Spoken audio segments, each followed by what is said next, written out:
이 속도전으로 치닫는 행정통합 이면에는 이 교육자치 실종에 대한 우려도 커지고 있습니다. 풀뿌리 자치 대신 교육감에게만 권한이 집중될 수 있다는 지적도 나오는데요. 먼저 영상 보고 오겠습니다.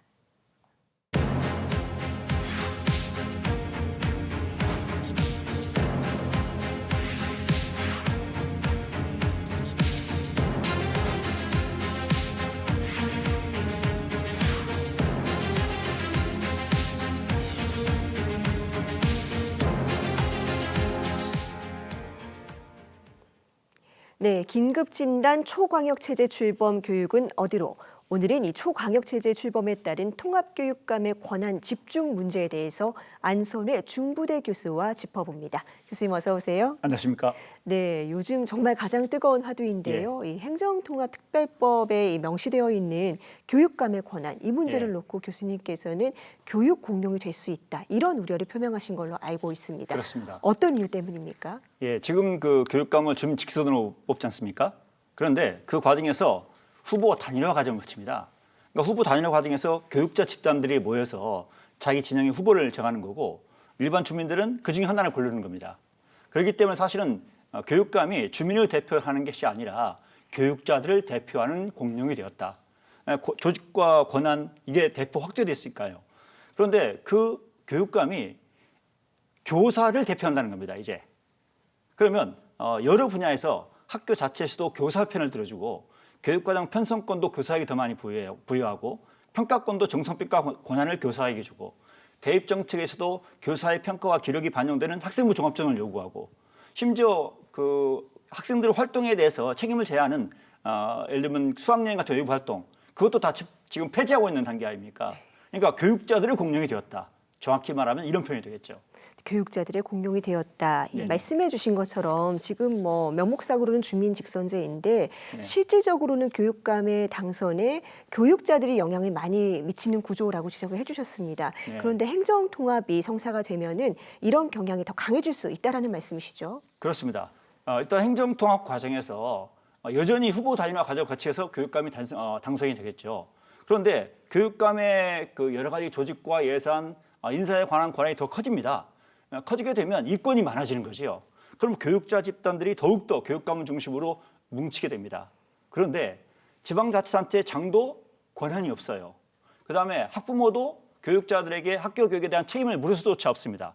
그럼 그들의 카르텔은 점점 더 강화되겠죠. 그럼 점점 더 무책임 교육, 그러니까 어떤 학교도 어떤 교사도 어떤 교육감도 학생의 성장에 대해서, 지역 발전에 대해서 책임을 지지 않는 그런 거대한 카르텔이 만들어지겠죠. 네, 이렇게 되면 이 교육감 직선제의 취지에 반해서 이 교육 정책이 현장과 괴리될 수밖에 없는 결과로 이어질 텐데요. 그렇다면 민주적인 통제 장치로 이 주민들이 직접 자치에 참여할 수 있는 방법이 마련돼야 되지 않겠습니까? 어떤 형태가 될 수 있을까요? 지금 사실 그런 장치가 없습니다. 네. 그래서 교육감을 교육 소통용 또는 제왕적 교육감이다, 이렇게 얘기하죠. 정치권은 아예 그런 그 교육감에게, 교육자 집단에게 정치권의 모든 권력을 다 양도해 버렸습니다. 그러니까 주민들의 주권을 다 교육자에게 갖다 바쳤다, 이렇게 표현할 수가 있는 거죠. 이런 상태에서는 어떤 교육자도 교육감도 주민의 통제, 민주적 통제에서 벗어나게 됩니다.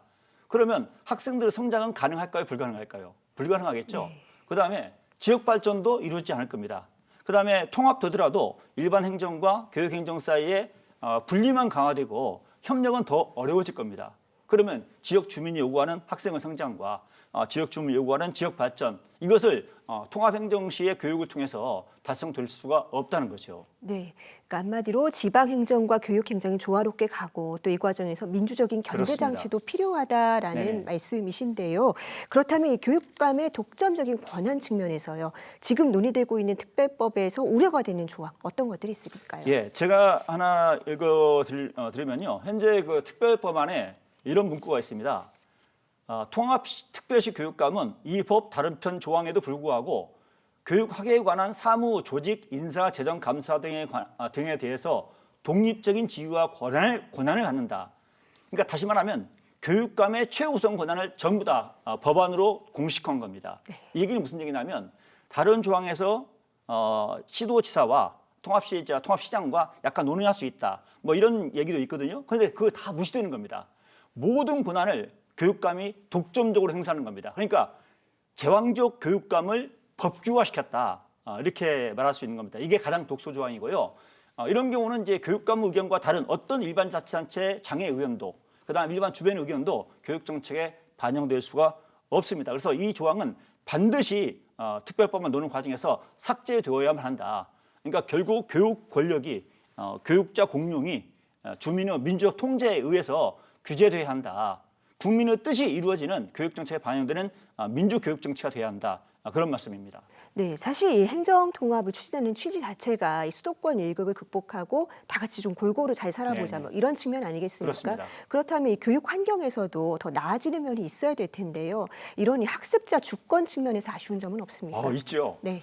일단 지금 통합이 논의되는 지역을 보십시오. 대부분의 지역은 도지역 같은 경우는 학생의 기초학력 미달 비율이 아주 높고요. 그다음 수능 평균 점수도 거의 가장 바닥인 지역입니다. 그런데 통합을 통해서 이것이 해결될 것인가, 이걸 정확히 살펴야 됩니다. 학생들이 성장하는 통합행정법 구역, 통합행정법안 이게 만들어져야 한다는 거죠. 그다음에 지역의 산업 발전이 요구된다고 한다면 그 산업 발전을 위해서 필요한 인재가 양성돼야 되지 않습니까?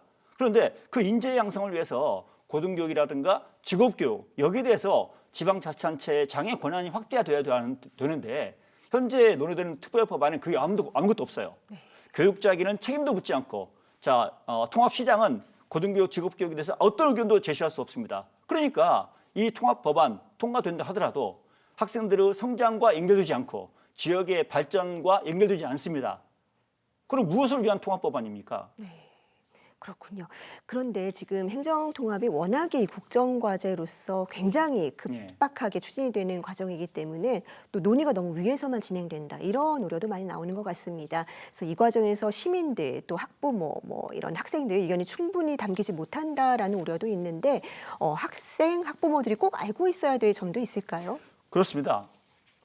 일단 그 현재 지방교육자치제도 그렇고 지금 통합법안에서 나타날 수 있는 지방교육자치도 이게 교육자에게 권한을 교육자의 조직을 확대하고 정원 확대를 위한 그런 논의가 지금 중심이라는 얘기죠.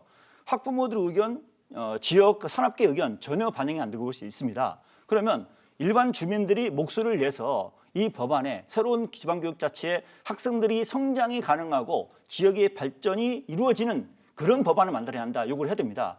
특히 중요한 게 있습니다. 정치권에 요구를 하셔야 됩니다. 왜냐하면 정치권은 이 교육을 정치적 중립성이라는 허위의식을 받아들이면서 교육계에 헌납을 해버렸어요. 갖다 바쳤어요.